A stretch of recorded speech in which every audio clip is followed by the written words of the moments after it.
വിവോയുടെ Vivo X200S എന്ന പുതിയൊരു smart phone launch ചെയ്യാൻ പോകുന്നുണ്ട്. ഈ ഒരു ഫോണിന്റെ ലോഞ്ച് ഡേറ്റ് ഇപ്പോൾ ഒഫീഷ്യലായിട്ട് കൺഫേം ആയിട്ടുണ്ട്. പിന്നെ ഫീച്ചേഴ്സിനെ പറ്റിയിട്ടുള്ള പല കാര്യങ്ങളും ഇപ്പം അറിയാനും കഴിഞ്ഞിട്ടുണ്ട്. ഈ ഒരു വീഡിയോയിൽ നമ്മൾ നോക്കാൻ പോകുന്നത് വിവോ X200S എന്ന സ്മാർട്ട് ഫോണിനെ പറ്റിയിട്ടാണ്. അപ്പോൾ നമ്മൾ ആദ്യം ഫീച്ചേഴ്സും കാര്യങ്ങളൊക്കെ നോക്കുകയാണെന്നുണ്ടെങ്കിൽ ഡിസ്പ്ലേയുടെ കാര്യത്തിൽ വിവോ X200Sൽ 6.6 ഇഞ്ചിന്റെ 1.5K റെസൊല്യൂഷൻ വരുന്ന ഡിസ്പ്ലേ ഒക്കെ വരുന്നതായിരിക്കും.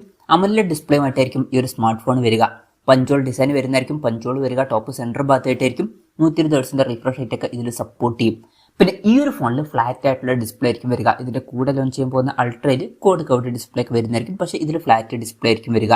അപ്പം അത്യാവശ്യം തിരക്കില്ലാത്ത നല്ല ഡിസ്പ്ലേ ഫീച്ചേഴ്സ് ഒക്കെ ഈ ഫോണിൽ വരുന്നതായിരിക്കും. പിന്നെ in display finger print sensor ഇതിൽ വരും. ഈ ഒരു ഫോണിൽ IP68, 69 റേറ്റിംഗ് സപ്പോർട്ട് ചെയ്യുന്നതായിരിക്കും. അപ്പം മികച്ചൊരു IP റേറ്റിംഗ് ഒക്കെ വരുന്നതായിരിക്കും. നല്ലൊരു കാര്യമാണ്. പിന്നെ ഈ ഫോണിന്റെ white, black, soft purple, mint purple എന്നീ കളർ വേരിയൻസ് ലോഞ്ച് ചെയ്യുന്നതായിരിക്കും. ഇനി പ്രോസസറിന്റെ കാര്യം പറയുകയാണെന്നുണ്ടെങ്കിൽ MediaTek Dimensity 9400+ എന്ന പ്രോസസറുമായിട്ടായിരിക്കും ഈ ഒരു സ്മാർട്ട് ഫോൺ വരിക. ഈ ഒരു പ്രോസസർ എന്ന് പറയുന്നത് MediaTekന്റെ ഇനി വരാൻ പോകുന്ന ഫ്ലാഗ്ഷിപ്പ് പ്രോസസറാണ്. ബെസ്റ്റ് ആയിട്ടുള്ള മികച്ച പെർഫോമൻസ് തന്നെ ഇതിൽ ലഭിക്കുന്നതായിരിക്കും. 5G സപ്പോർട്ടും കാര്യങ്ങളൊക്കെ ഇതിൽ വരും. പിന്നെ സ്റ്റീരിയോ സ്പീക്കേഴ്സ് വരുന്നതായിരിക്കും. Android 15 ബേസ് ആയിട്ടുള്ള സോഫ്റ്റ്വെയർ ആയിരിക്കും ഇതിൽ വരിക. ക്യാമറയുടെ കാര്യം പറയുകയാണെന്നുണ്ടെങ്കിൽ ഫോണിന്റെ പിന്നിൽ ട്രിപ്പിൾ ക്യാമറ സെറ്റപ്പ് വരുന്നതായിരിക്കും. 50 മെഗാ മെയിൻ ക്യാമറ സെൻസർ ആയിരിക്കും ഇതിൽ വരിക. ഇത് സോണി IMX 921ന്റെ സെൻസർ ആയിരിക്കും.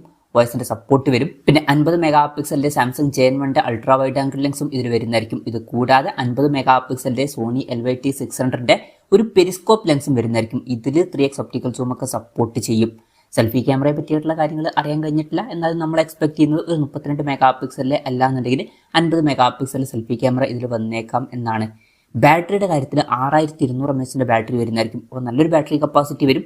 90 വാട്ടിന്റെ ഫാസ്റ്റ് ചാർജിംഗ് സപ്പോർട്ടും വരുന്നതായിരിക്കും. 40 വാട്ടിന്റെ വയർലെസ് ചാർജിംഗ് സപ്പോർട്ടും ഇതിൽ വരും. പിന്നെ Type C ചാർജിംഗ് പോർട്ടുമായിട്ടായിരിക്കും ഈ ഒരു സ്മാർട്ട് ഫോൺ വരിക. അപ്പോൾ നല്ലൊരു ബാറ്ററി സെറ്റപ്പും ഇതിൽ വരുന്നതായിരിക്കും. അപ്പം ഇതൊക്കെയാണ് ഫീച്ചേഴ്സിനെ പറ്റി പറയാനുള്ള കാര്യങ്ങൾ. ഇനി ലോഞ്ച് ഡേറ്റിന്റെ കാര്യം പറയുകയാണെന്നുണ്ടെങ്കിൽ ഏപ്രിൽ 21 ഈ സ്മാർട്ട് ഫോൺ ലോഞ്ച് ചെയ്യാൻ പോകുന്നത്. പക്ഷേ ആ ഒരു ദിവസം ഇന്ത്യൻ മാർക്കറ്റിൽ ഈ ഫോൺ ലോഞ്ച് ചെയ്യില്ല. ആ ഒരു ദിവസം ചൈനീസ് മാർക്കറ്റിലായിരിക്കും ഈ ഫോൺ ലോഞ്ച് ചെയ്യുക. ഇന്ത്യയിലോട്ട് ഈ ഫോൺ വരുമോ എന്ന് വെച്ചാൽ ചിലപ്പം ഇന്ത്യയിൽ ഈ ഫോൺ ലോഞ്ച് ചെയ്തേക്കാം. പക്ഷെ അതിനെ പറ്റിയിട്ടുള്ള കൺഫർമേഷൻസ് ഒന്നും വന്നിട്ടില്ല.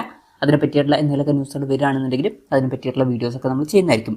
അപ്പം അതുപോലുള്ള വീഡിയോസ് കാണാൻ താല്പര്യമുണ്ടെന്നുണ്ടെങ്കിൽ ഈ ചാനൽ സബ്സ്ക്രൈബ് ചെയ്യാവുന്നതാണ്. പിന്നെ വിലയുടെ കാര്യം പറയുകയാണെന്നുണ്ടെങ്കിൽ അതിനെ പറ്റിയിട്ടുള്ള കാര്യങ്ങൾ അറിയാൻ കഴിഞ്ഞിട്ടില്ല. എന്നാലും നമ്മുടെ എക്സ്പെക്ടേഷൻ പറയുകയാണെന്നുണ്ടെങ്കിൽ ഈ ഫോണിൻ്റെ വില ഒരു 75,000 80,000 രൂപ പ്രൈസ് റേഞ്ചിലേക്കായിട്ട് വന്നേക്കാം. കൺഫർമേഷൻസ് ഒന്നുമില്ല, ജസ്റ്റ് നമ്മുടെ എക്സ്പെക്ടേഷൻ പറഞ്ഞു എന്നേ ഉള്ളൂ. ഇത് ഇന്ത്യൻ മാർക്കറ്റിൽ നമ്മൾ എക്സ്പെക്ട് ചെയ്യുന്ന പ്രൈസിംഗ് ആണ് പറഞ്ഞിട്ടുള്ളത്. ചൈനീസ് മാർക്കറ്റിൽ കുറച്ചും കൂടി നല്ലൊരു പ്രൈസിംഗിൽ ഈ ഫോൺ ലോഞ്ച് ചെയ്യുന്നതായിരിക്കും. എന്തായാലും വിവോയുടെ X200S എന്ന പുതിയൊരു സ്മാർട്ട് ഫോൺ ലോഞ്ച് ചെയ്യാൻ പോകുന്നുണ്ട്. ഈ ഒരു ഫോണിനെ പറ്റിയിട്ടുള്ള നിങ്ങളുടെ അഭിപ്രായം ജസ്റ്റ് ഒന്ന് കമന്റ് ചെയ്യുക. അതുപോലെ തന്നെ ഈ ഒരു സ്മാർട്ട് ഫോൺ ഇന്ത്യൻ മാർക്കറ്റിൽ ലോഞ്ച് ചെയ്യുകയാണെന്നുണ്ടെങ്കിൽ നിങ്ങൾ ഏത് പ്രൈസിംഗിലാണ് എക്സ്പെക്ട് ചെയ്യുന്നത് എന്നുള്ള കാര്യം കൂടി ജസ്റ്റ് ഒന്ന് കമന്റ് ചെയ്യുക.